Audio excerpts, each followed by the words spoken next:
गंगा यमुना सरस्वती के संगम वाले प्रयागराज में लोग स्नान करके पाप धुलने का विश्वास रखते हैं। क्या वो जल अब स्नान के लायक है या नहीं? क्या जिस संगम जल को लोग स्नान करने के बाद बोतल कैन में भरकर पवित्रता के भाव से ले जाते हैं, वो सुरक्षित है? प्रयागराज में महाकुंभ चल रहा है। इस दौरान लाखों श्रद्धालु रोज संगम में डुबकी लगा रहे हैं। प्रयागराज मेला प्रशासन की माने तो अब तक 54 करोड़ से ज्यादा लोग स्नान कर चुके हैं, लेकिन अब संगम की जल तक पर सवाल उठ रहे हैं। सवाल ये उठा कि क्या प्रयागराज में जिस संगम में डुबकी लगाने की आस्था के साथ लोगों के पहुंचने का सिलसिला जारी है, क्या वो जल सुरक्षित है? क्या वही जल प्रदूषित है और नहाने लायक नहीं है? इन दो सवालों की वजह इस रिपोर्ट में है। इसे बनाया है सेंट्रल पॉल्यूशन कंट्रोल बोर्ड ने और एनजीटी के सामने पेश किया गया है।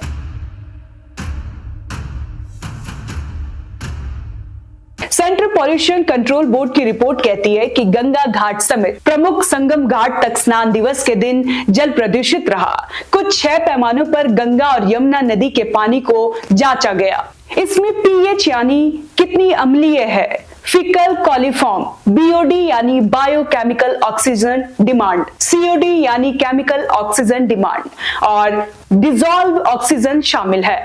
नेशनल ग्रीन ट्रिब्यूनल को सौंपी गई रिपोर्ट खतरनाक बैक्टीरिया की मात्रा गंभीर श्रेणी में होना बताया गया है। सेंट्रल पॉल्यूशन कंट्रोल बोर्ड के अनुसार प्रयागराज में पानी को बिना प्यूरिफिकेशन और डिसइंफेक्ट किए बिना नहाने के लिए भी इस्तेमाल नहीं किया जा सकता। 14 जनवरी को पहला साई स्नान के दिन संगम घाट पर ही खतरनाक फीकल कॉलिफॉर्म बैक्टीरिया की मात्रा 11,000 थी।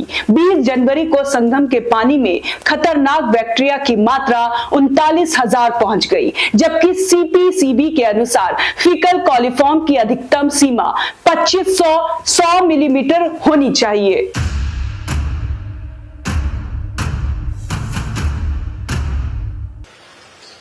चालीस से 50 करोड़ के बीच में लोगों को वहां पर स्नान कराया जा रहा है।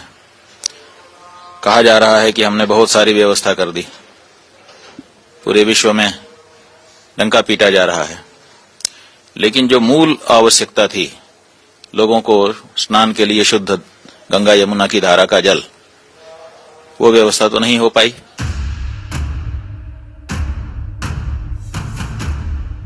महाकुंभ की सियासत की स्थिति यह है कि अब संगम की जल तक पर सवाल उठ रहे हैं, क्योंकि सवाल ये उठा कि क्या प्रयागराज में जिस संगम में डुबकी लगाने की आस्था के साथ लोगों के पहुंचने का सिलसिला बढ़ता जा रहा है, क्या वही जल प्रदूषित है और नहाने लायक नहीं है? विपक्ष पूरी तरह सरकार को आड़े हाथों ले रहा है। कहा है कि लोगों की जान गई है और जान इतनी गई है कि सरकार नहीं बता पा रही है। अभी तक की सबसे ज्यादा लोग खोए इसी कुंभ में, जान गई इसी कुंभ में, लोग बीमार हुए इसी कुंभ में, लोगों को सड़कों पर रातों रात सोना पड़ा इसी कुंभ में। इसका सवाल का जवाब क्या है भारतीय जनता पार्टी? आप लोग ये बातें उठा रहे हैं, इसी वजह से क्या एफआईआर का दौर जारी है? अरे इनसे को और एफआईआर लिखाएं।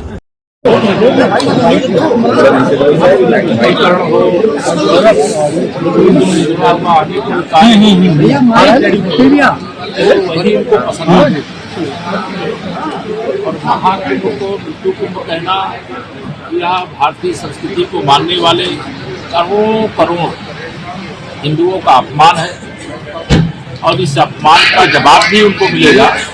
लेकिन तत्काल चाहे वो ममता बनर्जी जी हों, चाहे श्री अखिलेश यादव जी हों, महाकुंभ पर बार बार सवाल उठाने के लिए क्षमा मांगे। बता दें कि प्रयागराज में संगम में प्रदूषित पानी के मुद्दे पर केंद्र और यूपी सरकार आमने सामने आ गई है। सीपीसीबी के दावे के उलट Uttar Pradesh pollution control board ने कहा संगम का पानी नहाने के लिए उपयुक्त है।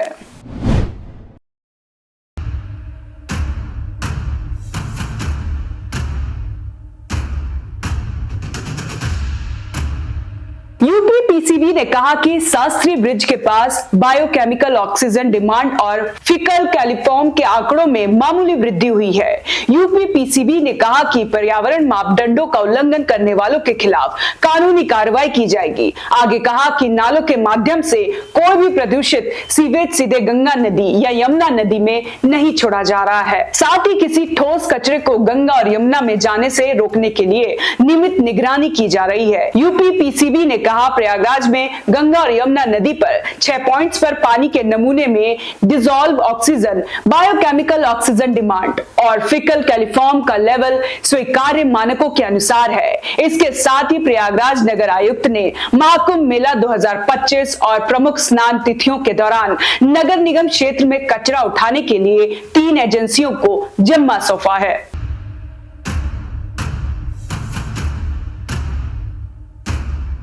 महाकुंभ के दौरान गंगा को निर्मल बनाए रखने का जिम्मा प्रयागराज नगर निगम और उत्तर प्रदेश जल निगम के पास है। जरूरी है सरकारी रिपोर्ट सामने आने के बाद प्रशासन इस भरोसे को मजबूत करे कि जिस जल में ट्रेनों में धक्के खाकर कई किलोमीटर पैदल चलकर लोग स्नान करने पहुंच रहे हैं, ये उसे अपने साथ घर लेकर जा रहे हैं। इसकी स्वच्छता और निर्मलता पर कोई संकट नहीं है।